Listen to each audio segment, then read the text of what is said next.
Hola amigos, muy buenos días, ¿cómo están todos ustedes? El día de hoy pues seguimos meditando el Evangelio de Lucas. Entonces, hoy tenemos en sí una enseñanza y quiero que, así como dice el titulito, ¿verdad? Creo que cada uno de nosotros, y sobre todo los cristianos, somos unos convenencieros. ¿Realmente tú te sientes así? Yo creo, mira, es una afirmación medio curiosa, pero también si nos ponemos a pensar un poquito, yo creo que sí.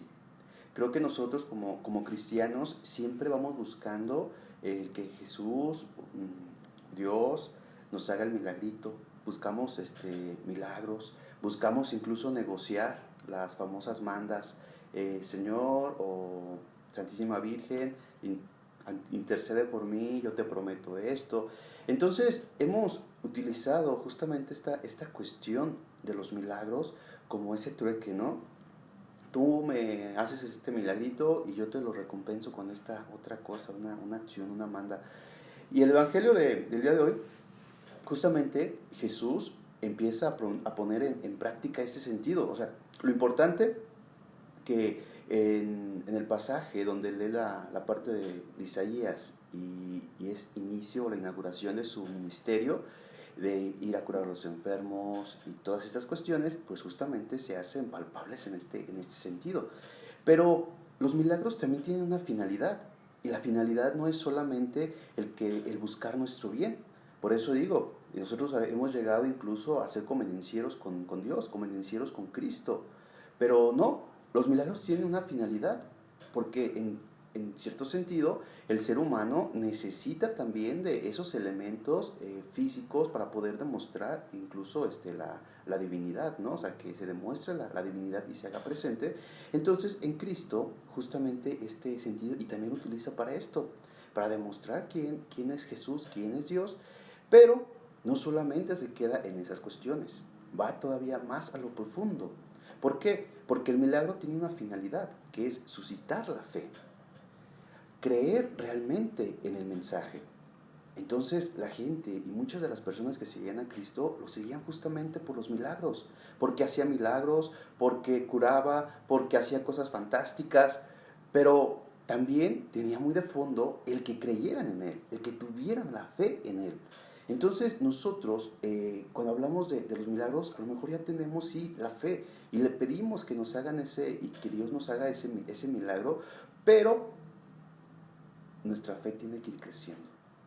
Y nuestra fe, nuestra confianza en Dios. Y esta confianza tiene que ir madurar de tal modo que para nosotros los milagros ya no tiene que ser un elemento extraordinario o muy importante o el centro, no.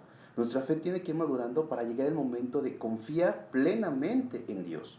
Y cuando lleguemos a confiar plenamente en Dios, entonces es cuando podemos dar, ahora sí, el siguiente paso. Y que Jesús nos enseña durante el Evangelio, nos enseña algunas cosas importantes, sobre todo la oración. El orar incansablemente, orar incansablemente, día a día, momento a momento, hacer nuestra vida realmente una oración. Que realmente, aunque seamos muy ocupados, y todos tenemos ese pretexto, estar muy ocupados, ser personas muy ocupadas, orar. No olvidarnos nunca de orar, momento a momento. Nuestra vida tiene que buscar esos momentos de oración. Hay quien dice, es que todo mi día se lo ofrezco al Señor y todo mi día es oración. No, no se reemplaza todo un día de actividades ofrecidas al Señor con 5 minutos que hagamos realmente oración, y sobre todo y más si buscamos a Jesús en la Eucaristía, en el Sagrario. Es algo que no se puede recompensar y no hay como punto de comparación. Aunque diga que mi vida es una oración, no es así. Y por otro lado, tenemos que tener mucho cuidado. Y Jesús, en esta vida, en este momento y en este pasaje, lo echa mucho de ver, porque todo el mundo lo seguía, todo el mundo quería hablar con él, todo el mundo quería que lo curara, todo el mundo quería estar con Jesús. Entonces, él pudo haber llegado al momento del activismo. Y creo que muchos de nosotros llegamos a ese momento. Una vida totalmente activa, mecánica, hacer, hacer, hacer, hacer, hacer, hacer. Pero Él nos enseña también que tenemos que digamos, en estos dos elementos que pueden ser como extremos, podemos llegar a ese activismo, pero también podemos llegar a tener o a caer en la comodidad. Me siento a gusto aquí, me siento a gusto con estas personas, pues no me quiero mover. O sea, y no. Jesús, pues sí, lo seguía mucha gente, llegó a la casa de Pedro, cura a la suegra, esta manifestación del milagro, pero no se queda nada más ahí. O sea, no se quedó, ya sí, me siento a gusto y punto, y ya. No, Jesús se fue todavía a lo profundo, se fue a lo que realmente era importante, y era a buscar la oración.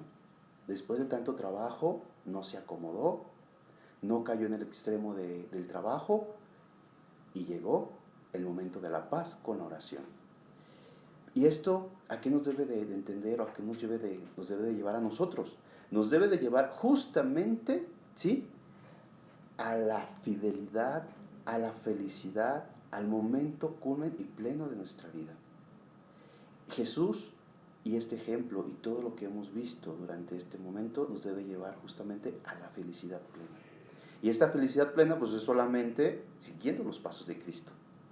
Pues muchísimas gracias, que tengas hoy un gran día y que Dios te siga bendiciendo constantemente en cada uno de los momentos y acciones que hagas. Me pidieron una oración muy especial, quisiera pedirles que oráramos mucho por la salud de Miguel Ángel Lozano. Él acaba de tener una operación en su cabeza, y pues que Dios lo siga fortaleciendo, y también a su familia, que les están echando muchas ganas para salir de esta pequeña dificultad, y ellos están plenamente confiando en Dios, confiando en Cristo.